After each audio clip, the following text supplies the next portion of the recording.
What's up, everybody? Welcome back to the channel. Today I'm joined by my buddy Tom, and we're looking at his Dagger Axis 10.5. He's done a phenomenal job outfitting this, and I thought it would be a good opportunity to talk a little bit about kayak customization, how to make a kayak your own.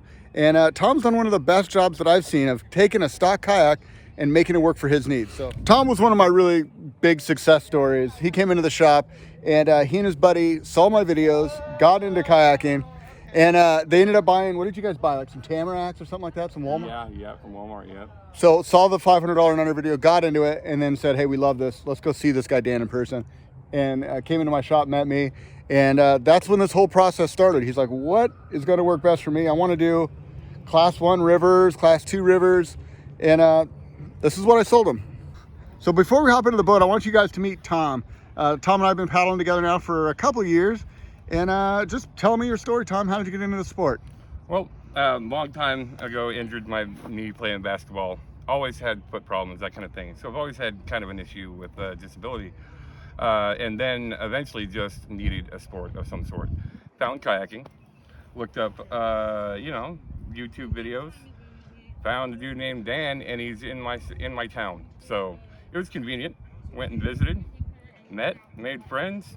Made a sweet boat. So why did you think the Axis was going to be your first boat? Well, I definitely knew that I would be doing a lot of flat water paddling, but I also knew I wanted to branch out and do some rivers, some kind of moving water at least. And you were saying that this would be good for 1-2 paddling, and that's kind of exactly what I'm looking for. However, when I got into it, it felt, a little bit loose. It felt like, well, first off, it needed a little bit of customization for my disability. So the foot pegs weren't an option for me. So Dan was kind enough to build a foam bulkhead that actually hooks onto the foot pegs, holds onto it, and allows me a good platform to put my feet on. Yeah, so that was the first thing we did. Tom took the boat out, and then, each time he'd go paddling, he'd come back and be like, hey, I like it, but I need this and that. And so we started to talk about contact points. And, that's something to really consider. When you're learning how to kayak and you're wanting to get more performance out of your boat, it's all about talking to your kayak. And especially in Tom's case, where he didn't have the body mobility, he really needed to, be one with his lower body in the boat. So we did several different adjustments, and I'll just kind of let you walk through kind of the progression. Well, after we did the bulkhead, it started fitting quite nicely. Then I realized my my knees were a little loose, a little more obtuse than I like them. I like them to be a little more upright. So I customized my own knee blocks, outside knee blocks on each side.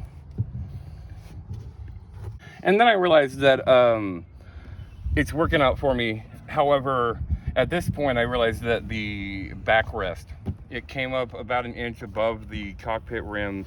It wasn't quite comfortable, and it wasn't quite giving me the range of motion I wanted. So I went to the kayak shop. They were kind enough to order me one of the Contour Ergo outfitting back bands. And with just a little bit of customization, had you take the bolt of the seat out and then bolt it into these screws. I made 2 holes into the back of the cockpit rim to fit these straps. Those are the only holes I've made in this boat, period. Wow. So this is basically a whitewater back band. And by using these 2 existing bolts and adding these 2 holes, you were able to adapt basically a katana or any of the Dagger whitewater kayaks right into this Axis. Yeah, and as a matter of fact, after that, I wanted to get the thigh braces. And so, because I realized that I eventually wanted to roll it, but I felt like I was slipping, my knees were slipping into when I was getting into an awkward position. So I wanted knee or thigh braces. What's good enough is that when you take the foam off and then remove the rivets, the plastic rivets they have in here, the Contour Ergo outfitting thigh braces are already plumbed. The holes are already there. It comes with the hardware. Yeah, look, I see this. So it attached right here. So right here in the front, and then back here, there's another bolt, which you can see on this side comes right into here. So it didn't even have to drill more holes, and it just popped And this right in. is slotted, so you can adjust it still. I still have a little bit of adjustment. I can't get it to exactly where I want it to be, yet it's still plumbed just fine. So then it came down to the seat. conveniently enough, I lost my seat cover on the highway. That's the way it goes sometimes, but you know, you make do with what you got. So I was looking at the Jackson outfitting group of items they have, airbags, foam bags, that kind of thing. And for this, I needed the Jackson Sweet Cheeks. It's a fantastic product. Get into it, adjust it to your own comfort, pull the air out of it, and it's locked solid. I'm going to go ahead and have you demonstrate this because I think this is a really cool product. It's something that we used to stock in the shop and something you can readily find online, but it's so comfortable. Basically, you guys, it's a pouch filled with bean bags. And I'll go ahead and let you inflate it up, Tom, if you don't mind. Yeah, I'll demonstrate it with my hand here. Open the valve, add a little bit of air to it. And now you'll realize that the foam beads in there will now bounce around. So I can dig in, pull the air out.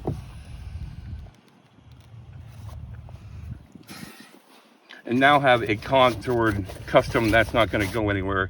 Obviously, I'm not going to sit in that, but it'll lock in. So when you're in there and you get it fit to your rear, it will be quite comfortable. Every time you get in, get out, it's fit right to you. Takes a mold of your butt, basically. Absolutely, and stays there. It's a fantastic product. Yeah, these are really cool. I was stoked that you found out about this. When he told me about it, I was like, yeah, actually, I've known about this. This is such a good situation.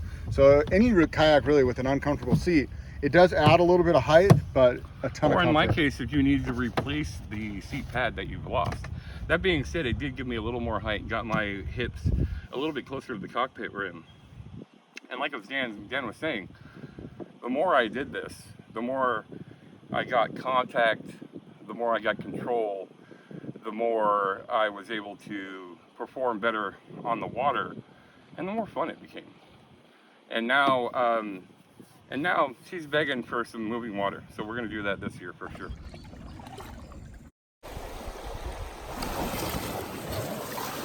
That's always what I'm trying to tell people. It's like when you get in a kayak, you're not just sitting in a kayak and paddling. It's really you want to become the kayak. And I think that's sort of the journey that Tom's talking about, is he got into the sport assuming he would just sit on a kayak and go paddling, and then realize quickly that when you become a kayak, there's a whole different world that opens up.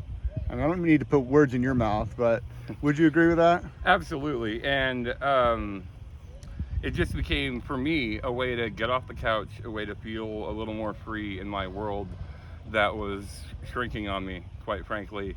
And it got me out of the house, got me a little more healthy, and I'm feeling a lot better doing it. Yeah, it's been a fun journey to be a part of, and Tom's been one of my big inspirations actually over the years. Just watching him fall in love with the sport has kind of caused me to fall back in love with the sport and re-engage. And it was a fun time helping him kind of work through some of these different challenges that we had when he was getting into it. And then also to watch Tom kind of take the ball into his own court, learn what he liked, learn how, do research on how he can make his boat his own. And I think he did a really nice job. And if you don't mind, Tom, would you take a second and show him some of the things you did on your own? A strap over the back hatch to make sure it's not going to blow out, given, hopefully I'm getting rowdy. And then in the back, behind my seat, I got a little clever and made a spot to hold my pump. Couple loops, a couple hooks on the, couple holes in the bottom, make a hook for my bungee, and that will hold my pump right behind my seat, even if I'm upside down. Back band, much better than the backrest in my opinion.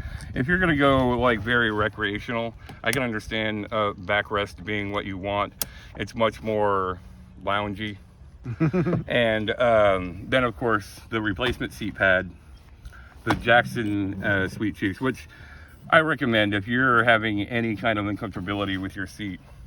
Grab one. There are two sizes, the small one, thinner, and then there's like a 2-inch version, the 200. And then the hip pads. The hip pads did not come with it, if I'm not mistaken. We added those, right? Yeah, Harmony hip pads bought on the day I got it, so it kind of slips my mind every now and then. Hip pads were the first thing.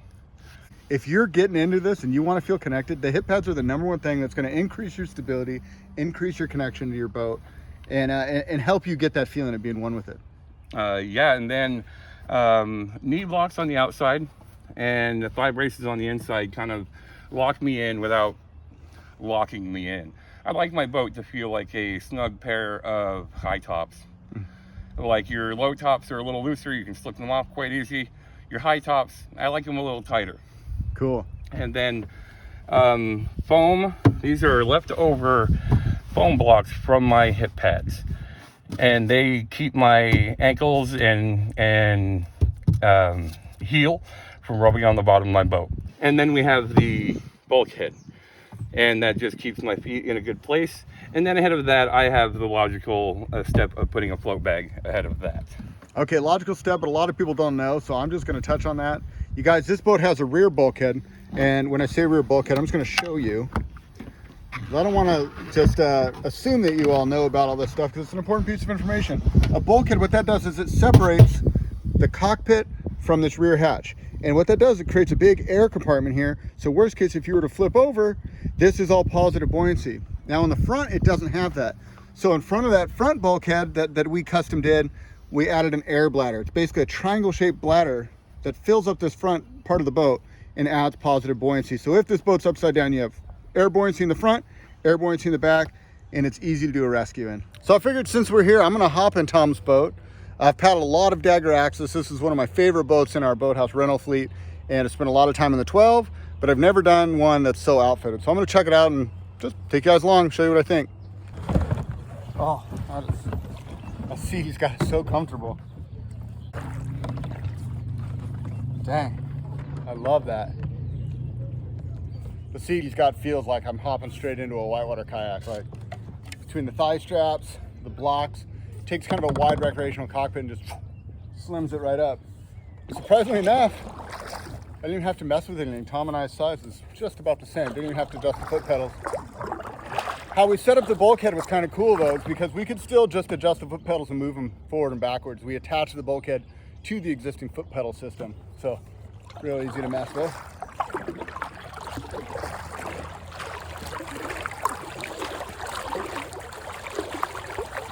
I love how he's got it so if you just shift your body weight, the boat starts initiating the turn. If I look somewhere, the boat goes. That's what I want in a kayak.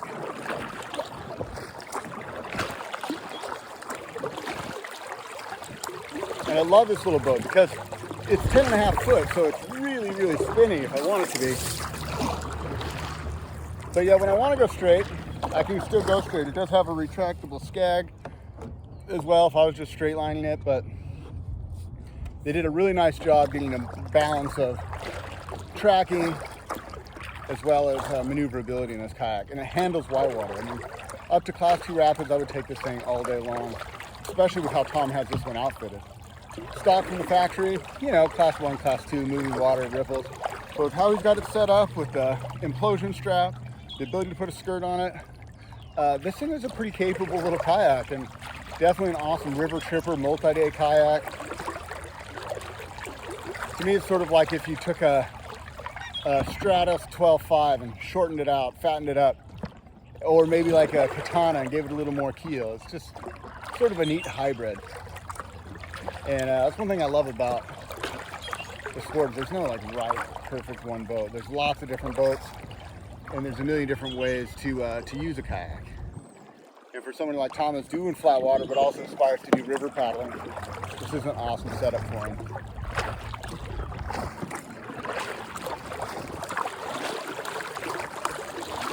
I wanted to see if I could roll it, but with no skirt, and this water is probably around 50 degrees, not a chance.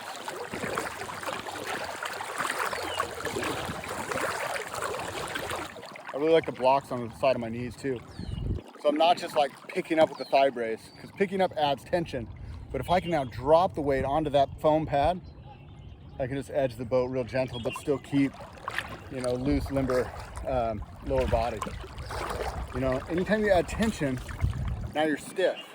If you can release tension or drop the hips down as opposed to picking the hips up, it has a more fluid feel to it. All right, you guys, thank you so much for checking out this video. We hope you really enjoyed Tom's build. I had fun being part of the process, and I just love what this boat represents. It represents somebody that's on a journey. They got their first kayak, they're progressing through the sport, This probably won't be Tom's last kayak, and we'll continue to follow his journey along the way. But Tom, thanks so much for taking the time. Thanks for having me. You want to give a shout out to your boys at the River Kings? River Kings, Pete, P5, all the guys, man. Love it. I'll see you next week. If you guys haven't already, go check out the River Kings channel. And until next time, this is Dan wishing you happy paddling. We'll see you on the next one.